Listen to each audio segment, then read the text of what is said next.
meu querido Caramelo, Felipe Melo, como vai você?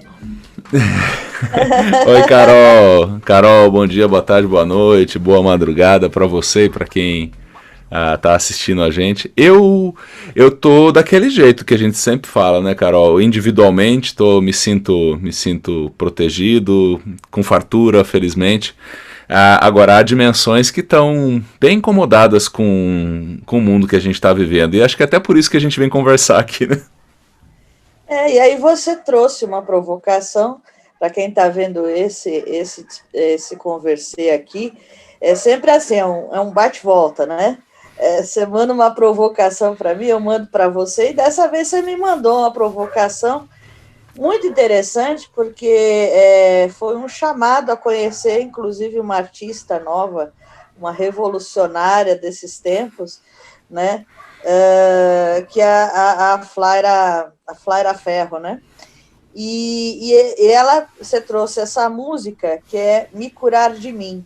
Uhum. E aí, dentro do que você estava falando, né, esses desafios internos e externos, que doença é essa que a gente precisa curar da gente mesmo? Sabe que já começa com essa pergunta impossível de responder, mas assim, ok, a gente não tem pretensão de explicar o mundo em definitivo, né? Isso é só gente muito tosca que quer explicar o mundo em definitivo. Mas sabe que eu conheci a Flaira, assim, porque a Sil, né, minha esposa, ela gosta muito, ela já gostava dessa cantora, e a gente foi assistir a um show dela no Sesc, na época que a gente ia ao Sesc, aquela coisa maravilhosa, né? E aí, uau, né, uma moça que dança muito, ela é uma dançarina de frevo, canta muito legal, uma presença de palco, e a letra, né, quando ela cantou essa música, eu fiquei muito impressionado pela confissão, né, porque a letra é uma confissão, né, um me curar de mim, a gente pode passar por uns pontos aqui, tanto é que eu estava fazendo um programa de rádio frequente naquele momento, e eu a convidei para uma entrevista no programa de rádio.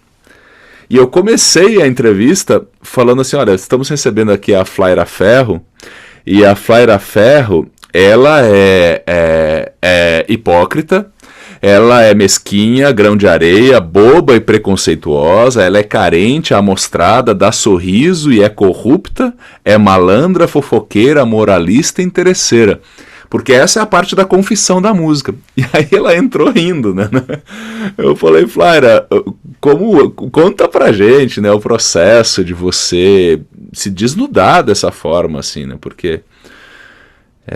E ela começou a falar um pouco da criação da música, mas eu acho que a primeira frase da música, Carol, ela é uma chave para a pergunta que você me fez, depois desse contexto de onde que eu conheci essa... Ela começa assim, sou a maldade em crise. Né? Qualquer processo de revolução ou de transformação parte de uma percepção. Caso contrário, você segue repetindo, você segue reproduzindo, né? Aquilo que já é o lugar comum, a rotina, ou na jornada do herói, que é o mundo comum, onde você já está, e que não tem desafio, não tem aventuras. Então, ao dizer sou a maldade em crise, ela não está dizendo que ela é só maldade, mas ela está assumindo que tem uma maldade nela e que ela percebeu essa dimensão maldosa, ou seja, a dimensão sombra, a dimensão de comportamentos humanos que apequenam a vida de si do outro, mas que ela desafiou a maldade criando uma crise, do tipo, eu sei que você está aí, e eu sei que talvez eu não dê conta de você por completo, mas eu sei que você está aí e estou disposto a ir para alguma espécie de encontro com a minha maldade.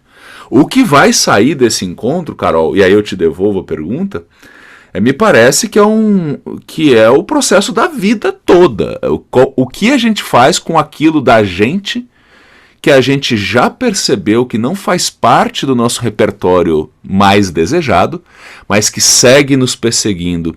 Algumas coisas a gente ajusta, outras a gente leva mais tempo para ajustar, e talvez outras a gente nunca ajuste, né, Carol? Você sabe que essa coisa de ajustar significa que tem alguma coisa que tem um ponto de equilíbrio, né? Uhum. Para a gente ajustar alguma coisa, significa que você tem um parâmetro, uma referência de equilíbrio. Eu nunca me achei também uma pessoa muito equilibrada.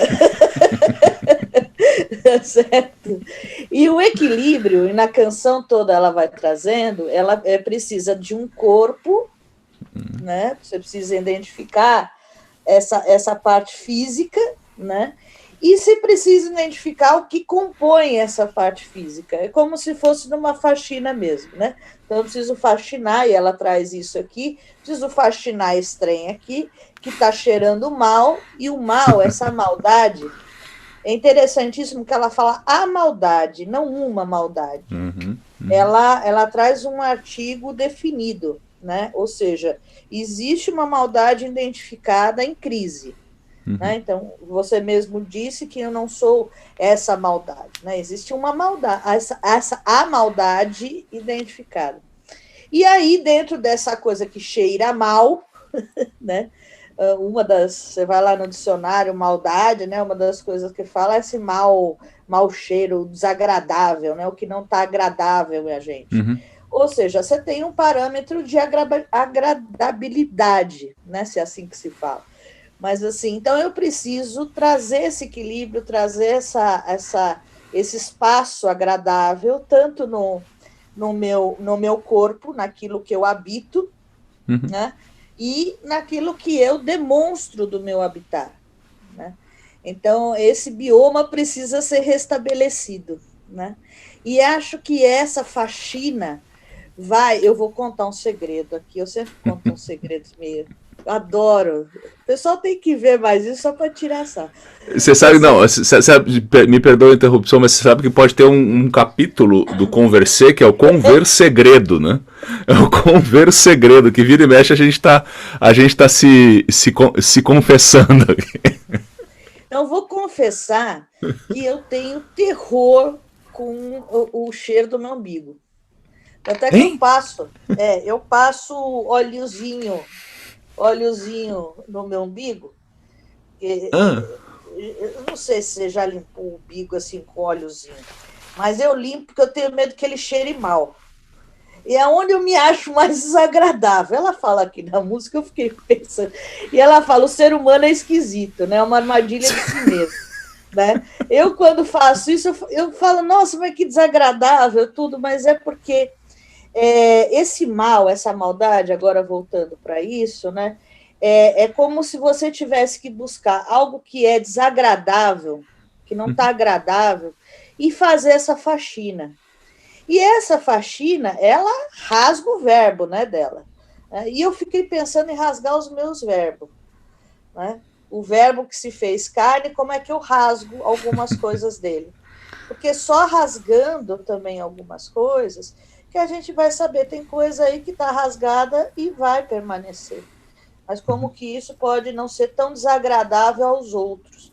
Porque eu preciso deles, inclusive, não só por vaidade, mas para continuar vivendo. Quando romperam o cordão umbilical, eu passei a precisar do mundo para sobreviver. Mais que isso, mais para viver. Então, ela traz essa provocação, e aí eu jogo para você de novo, né? Do que a gente quer se limpar, né? Obviamente, algumas máculas, elas vão estar sempre presentes, né? Sim. Mas essa identificação com o que é agradável, esse parâmetro de equilíbrio, cara, como é que a gente encontra isso, tanto individualmente quanto de forma coletiva? Quando eu te fiz a pergunta mesmo, isso já estava na minha dúvida, né? Pensei que você, uma pessoa que cheira o próprio umbigo, teria qualidade para responder, né? Você me perdoa, eu não cheiro, eu limpo eu tava pensando até... Então, eu tava até tentando cheirar o meu umbigo, mas eu não alcanço. Às vezes você pede pra alguém cheirar, né, pra ver como é que tá. Mas assim, enfim, como você não respondeu, eu não tenho essa resposta, né, mas eu tenho impressões. Até impressões que são, tipo, coisas que me impressionam, tipo, orgânica, espontaneamente, por eu estar no mundo também, então eu vou captando coisas, e tem coisas que a gente vai ler, vai estudar. Assim, essa ideia do ajustar, vou me ajustando, você vê que isso tem a ver com justiça também, né? Tem a ver com aquilo que é o justo. Não apenas aquilo que está encaixado, mas aquilo que é o justo. Então, ou seja, há algum processo de atribuição de valor. Porque se eu faço uma aderência a um tipo de comportamento, ou seja, faxina, se eu entro num lugar, ou se eu olho para mim mesmo no espelho literal ou metafórico, você fala, tem coisa aí que não está legal. É porque eu estou comparando com algo. Porque senão não tem nem como fazer, não tem referência, né? Agora, com o que eu estou comparando? Que espécie de valores humanos são esses em que eu estou verificando que eu estou distante deste valor, mas gostaria de me aproximar desse valor? Então aí é um processo de autopercepção. Num processo de autopercepção a gente vai descobrir coisas sobre nós. Ao mesmo tempo que a gente vai descobrir um estado, a gente pode descobrir os desejos. Ou seja, o estado é como estou, o desejo é o que eu aspiro. Então, assim, eu desejo ser uma pessoa mais justa, por exemplo, valendo-me do mesmo adjetivo, é uma pessoa justa. Então, para ser justo, eu preciso considerar o lugar do outro. Em quais momentos da minha vida eu não estou fazendo isso? Aí a faxina que eu penso nesse sentido é eu seguir pela vida com o meu kit limpeza, e no momento que eu me flagrar sujando de novo, pelo meu comportamento naquele aspecto, porque isso é um processo contínuo e infinito e inesgotável de observação, tentativa de ajuste. Observação, entendi que sujei de novo, na próxima oportunidade tentarei ou sujar menos ou conseguir não sujar. Mas para isso, né, Carol, é esse processo que ela fala tanto aqui. E é tão bonita a letra, né, que ela fala que ela tem que reconhecer as fraquezas de um lado que nem todo mundo vê. E aí ela entra na ideia da faxina, e ela encontrou que o próprio inimigo que adoece na rotina. E eu gosto quando ela fala da rotina, porque é exatamente na rotina, na expressão que eu tanto uso do miúdo da vida, é nessa rotina que me parece que está o terreno. O terreno, porque a vida acontece na rotina. A maior parte da vida é tipo na sexta-feira, na quinta-feira à tarde, na segunda de manhã. Não é em nenhum momento espetaculoso, é na rotina. Então fecho Te Devolvo assim, dizendo que a única chance que eu penso que tenho, de forma mais realista e também esperançosa, por um lado, é observar os meus comportamentos. E felizmente, Carol, e aqui eu te devolvo uma coisa, porque assim, felizmente eu tive acesso, porque me ofereceram, e fui buscar referências que eu considero referências humanamente positivas, porque elevam a condição da vida, não só a minha, mas de tudo que vive. Então eu tive acesso a referências religiosas, a referências familiares, né, referências educacionais, referências de personagens como você e como tantas pessoas incríveis que eu conheci, que falam, caramba, velho, olha que forma legal de andar pelo mundo, se sujei, limpo, tento não sujar de novo nesse mesmo quesito. Como bate para você essa ideia dessa, posso chamar dessas balizas, ou referências, ou inspirações? Você acha que isso nos ajuda a perceber o que temos que faxinar em nós? Ou é só um processo solitário sempre? Não, acho que você só consegue fazer faxina se você identifica o lixo, né? Daí também entra o espaço da demência, né? Você não vai ficar faxinando obsessivamente, né? Porque aí também é um autoflagelo, né? É você imputar em você uma expectativa de querer ser um Deus, sei lá o quê, ou demônio, né?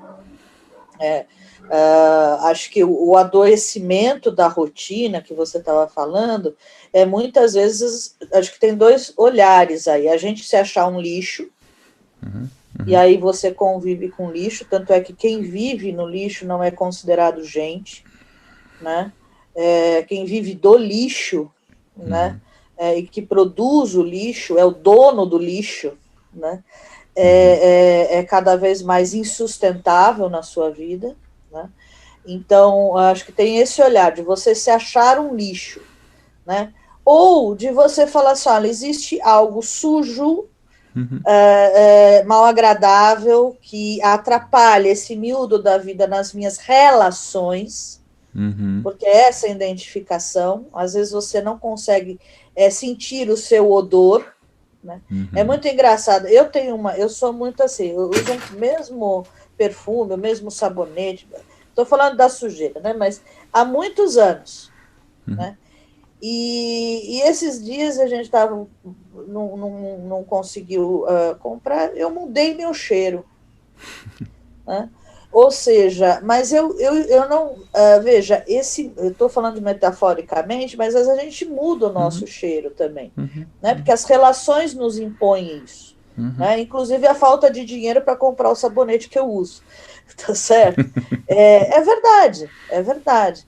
Então, assim, o que importa nesse cheirar ou mal cheirar, né? O que importa desse lixo, outro lixo, é o quanto eu produzo desse lixo, o quanto insustentável eu colaboro para que eu não possa me ver curada de mim mesmo.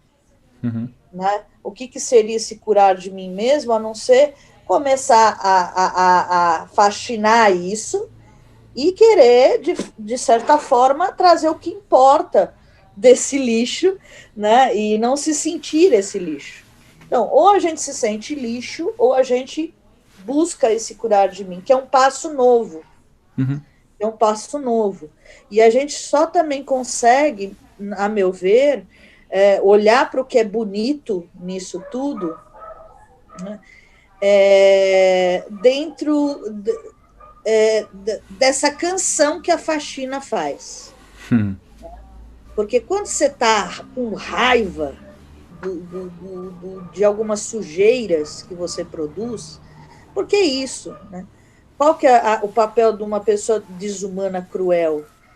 Não se interessar mais por isso. Ou porque ela também só acha que é lixo, ou porque ela quer olhar para a doença do outro, e não para a tua cura. Né? Não é olhar para a sua doença, é para olhar para a tua cura. Né? E é curar de si mesmo, inclusive, que é uma libertação. Então, assim, se a gente se considera lixo, a gente não busca essa cura. Né? Porque a gente não se acha merecedor da cura, né? E falar as coisas que ela fala, você veja, quando ela chega na sua entrevista e você apresenta como ela se apresenta na música, né? E ela entra sorrindo.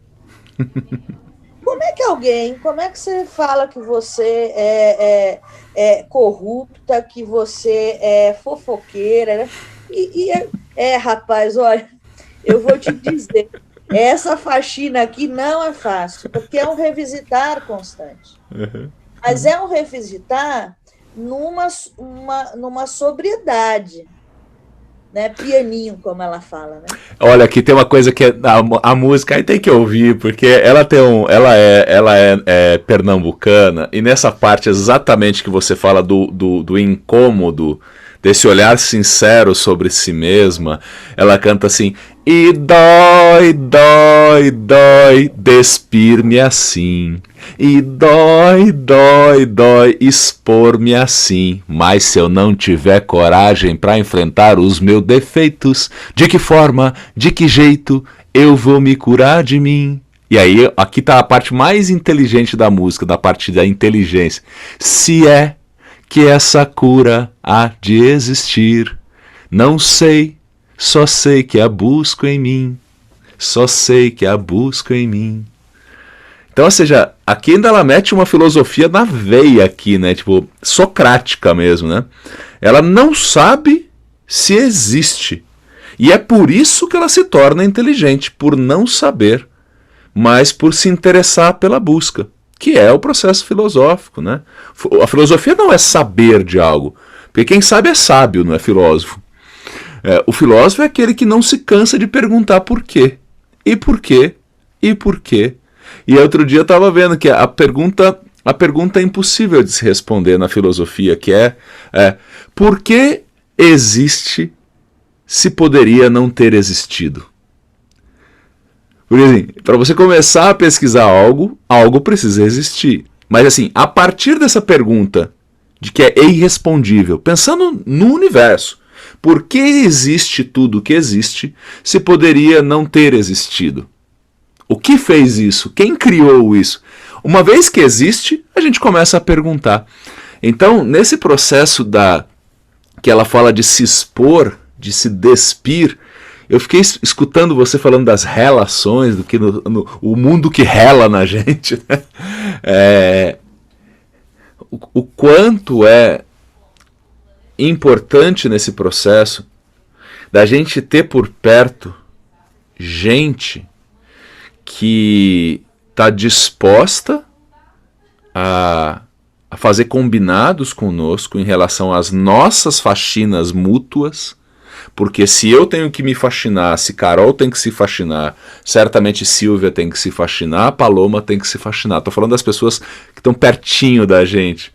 Então, se a gente se combina, e aí se eu quiser falar lá do pessoal do Canto Cidadão, você falar do pessoal que trabalha, dimensões profissionais, dimensões sociais, mas estou falando no íntimo, aquela pessoa que rela em você, ainda mais numa quarentena, a pessoa rela o tempo todo em você. Os combinados para a gente ter, primeiro, olha, eu estou disposto a fazer uma faxina em mim.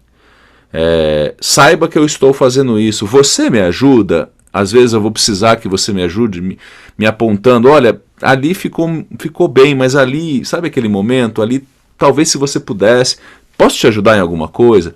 Reciprocamente, né, Carol? Eu acho que aí a faxina ganha uma dimensão do olhar do outro. E aí, te passando a bola, quando ela fala que dói me expor, dói me despir, que a dor seja a dor que eu tenho em me transformar. Porque se eu tenho a dor de me transformar e ainda tenho que lidar com a dor do olhar julgador do outro, essas dores combinadas podem me interditar, me paralisar e me fazer me sentir o lixo. Então, eu não quero abrir mão do lixo, porque se eu abro mão do lixo, eu abro mão de mim. E aí entra nessa espiral negativa, que é a baixa autoestima, que é não se achar digno de ser mais limpo em termos do seu comportamento. Me diga, querida, eu só queria completar, te passo a bola. Assim, você sabe que é uma imagem que vem muito dessa... que acho que é esse espaço do afeto, esse espaço da delicadeza, né? Talvez tudo se explique e fique um pouco mais sabedor dos cheiros, dos olhares, dos gostos, no momento da delicadeza. E a delicadeza nada mais é do que dessa possibilidade de a gente se afetar, né, e se despir diante do outro, né? E aí eu só queria reforçar que não só das coisas que nós consideramos sujas, né, mas das coisas que nos fazem, inclusive, não nos faz, mas dão prazeres e coragens aos outros, né? Eu explico melhor, porque a imagem que vem na minha cabeça, Felipe, é da umbigada. Dessa coisa, porque na umbigada tem duas motivações, né? Quando que na verdade, a umbigada é uma dança circular, né? Que tem uma origem africana, muito ligada à questão também da colonização portuguesa e tudo, mas a umbigada é quando você chama o outro, né? Você se coloca, né, inclusive dentro do teu talento, ou das descobertas do teu talento, porque você está cansado de dançar e você chama o outro para o meio da roda. Pelo menos eu aprendi desse jeito, né? E às vezes a gente está cansado da dança, né? Acho que tem esse olhar da faxina, então, mas a gente às vezes está cansado de até fazer coisas, né? E trazer ritmos gostosos para a vida nossa e do outro, né? E às vezes fica cansado, e o cansado é também uma coisa que precisa ser cuidada. E é nessa delicadeza de começar a gente tratar a nossa cura, inclusive identificando esse cansaço, para que possa, nesse momento da delicadeza, esse umbigo voltar a nutrir, né, o ritmo, a nutrir a festa, a nutrir as coisas boas. Eu não me curo de mim se eu sei que vai ser ruim o processo e o fim. Obviamente, nada é tão histericamente alegre, né? Mas tem seu ritmo, e esse ritmo, muitas vezes, está escondido nesse cansaço, inclusive de si mesmo. E aí você precisa, acho que disso que você está falando, por isso que me veio essa ideia, você precisa chamar o outro, né? Eu dentro do meu umbigo, você, vamos junto aqui, tá certo? Que parece uma afronta, né? Que a afronta é aqui não, aqui você se expõe, né? Você se expõe, né? Então vamos junto aqui. Até porque não dá para levar muito a sério duas pessoas se dando umbigadas, né? Aí você descontrai, você sai da contração, né? Eu não tenho grandes problemas, até porque meu umbigo é até um pouco mais para frente que o dos outros. E outra coisa, o teu umbigo está constantemente limpo, que é uma vantagem também. Tá, eu tenho que falar. Porque, mas você sabe que talvez isso seja uma metáfora do medo também de me expor. Muitas vezes corrupta, muitas vezes carente, muitas vezes moralista, muitas vezes malandra, fofoqueira, mas eu não tardo a ser a bonachona que também busco esse processo de cura e de uma umbigada, né? Eu só queria trazer isso porque a ideia me traz muito ser esse pequenino, né, em que às vezes se sente cansado também, porque senão a gente impõe também, cria uma expectativa da gente ser higienizado, né? Isso é muito complicado, porque aí eu tiro também, né, os outros cheiros, os outros gostos, que eu posso descobrir, inclusive, nos meus metanos, aí, nos meus enxofres, né? Sem dúvida, e que são essa parte tão autêntica e tão singular, né, do sujeito.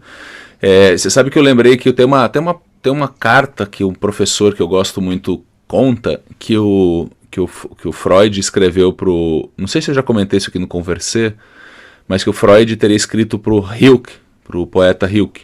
Eles são contemporâneos, né? E o Rilke era um sujeito bastante perturbado em uma certa dimensão, ou seja, com as suas sujeiras comportamentais, que era um homem muito problemático, ao mesmo tempo que era um gênio imortal da poesia. E o Dr. Freud já estava lá com o seu processo da psicanálise e ofereceu ajuda ao Rilke. Rilke respondeu carinhosamente, segundo esse meu professor. Eu nunca vi as cartas em si, eu tenho curiosidade, até me volta a curiosidade de procurar essas cartas. Teria respondido ao Dr. Freud dizendo que agradecia muito. Teria certeza, assim, inquestionavelmente, o Dr. Freud seria capaz de levar embora os demônios dele. O medo dele é que ele tinha medo que os anjos fossem embora juntos. Porque os anjos e os demônios precisam uns dos outros para existir. Porque sem anjos os demônios não têm sentido, sem demônios os anjos não têm sentido. Algo do gênero. E aí eu fico pensando no nosso processo cotidiano dessa ideia da cura, que é sempre uma ideia parcial, né? Porque não é uma cura definitiva, é um processo de cura, que vai de forma, como se fosse quase um tratamento paliativo, que vai cuidando daquilo que mais desponta. E eu vou confessar para você, Carol, e para quem está vendo a gente, tem dia e tem coisas que eu sei que eu não estou ainda com aquela capacidade de fazer o processo de higienização completo, porque às vezes nem quero, e isso pode me gerar uma desfiguração de mim mesmo. O único cuidado que eu tenho é para que isso não jogue lixo nos outros. Que esse meu processo não me transforme num veículo cheio de lixo que vai trombando em todo mundo, sabe, de forma desrespeitosa. Então, portanto, tem dia que eu dou aquela varridinha mais simples, e aí tem dia que eu falo, não, aqui é um processo que eu preciso organizar. E aí eu acho que tem essas várias dimensões de faxina na vida da gente. O que eu torço é para que eu não seja hipócrita. e aí eu termino aqui e te devolvo para a gente concluir nosso papo. A hipocrisia, a gente que gosta das palavras e do que elas trazem para a gente, a hipocrisia, se você olhar o hipo é uma coisa que é menos, que é pouco. Hipotermia, né? Hipoglicemia, ou seja, algo que está aquém, né? Crisem é crise, é conflito. Ou seja, a hipocrisia é esse comportamento de fugir dos conflitos, fugir da crise. E a música inteira ela está falando que ela não quer fugir das crises importantes. Ela não quer apagar a luz e fingir que o quarto está limpo. Ela quer acender a luz. E ao acender a luz e encontrar os pontos de sujeira, quem sabe a gente consiga estabelecer um processo respeitoso, generoso com a gente mesmo, para não se flagelar, como você disse, mas, quem sabe, sem pausa e sem pressa, a gente tira um tequinho daqui, tira um tequinho dali, e com o tempo a gente vai arejando o espaço, contando com a generosa ajuda de quem gosta da gente e que compreendeu a nossa proposta, e que mutuamente a gente acenda as luzes dos lugares em que vivamos, e podemos vir a viver, e a gente seja um para o outro parceiros de faxina, né? E crise vem de crisol, que é um elemento químico que limpa o ouro, né? Então, que a gente possa, de fato, limpar juntos os nossos tesouros também, né? O martírio, eu acho uma pataquada, né? Que a gente possa, de fato, assim, não se martirizar, né? Mas, inclusive, encontrar nesse espaço da delicadeza, que é a nossa proposta aqui também, né, de ter pílulas também, de reflexões, de jogos, né, de palavras, mas principalmente trazer esse espaço da delicadeza, que é dali que acho que brota o tesouro, né? Acho que esse convite que você fez, e é um convite talvez que a gente passe aí o tempo inteiro da nossa vida fazendo, né? Saber que limpeza não é higienização, né? Mas, e que a gente possa, sim, reconhecer as nossas crises, mas não existe crise sem tesouro. Né? Não existe crise sem tesouro. Não que a gente precise ficar em crise o tempo inteiro, mas quando se abre a luz. Obrigada, Felipe, por me provocar na cura de mim mesma. Obrigada. Eu te agradeço no mesmo sentido e me coloco aqui à disposição para, em algum momento, te ajudar nesse processo de limpeza do seu umbigo. Às vezes com um cotonete, podia inventar um cotonete de 1 metro, assim, porque daí a gente fica. É até uma brincadeira, tipo, você lembra daquela brincadeira de colocar o rabo no burro? É a mesma coisa de limpar o umbigo da Carol. Vamos pensar nisso. Quem pegou essa conversa aqui no final vai achar engraçadérrimo. Mas posso falar? Eu sempre espero no meu aniversário festa surpresa. E esse ano eu vou querer festa que a gente vai ter que se fantasiar de cotonete. Boa. Daí, pelo menos, e que a gente possa ser não só um cotonete do nosso umbigo, mas também do que a gente escuta por aí. Então, o conversar é pra gente conversar coisa boa. Faz isso aí, bem, meu querido. Tchau, Carol. Um beijo. Tchau, pessoal. Beijo. Tchau.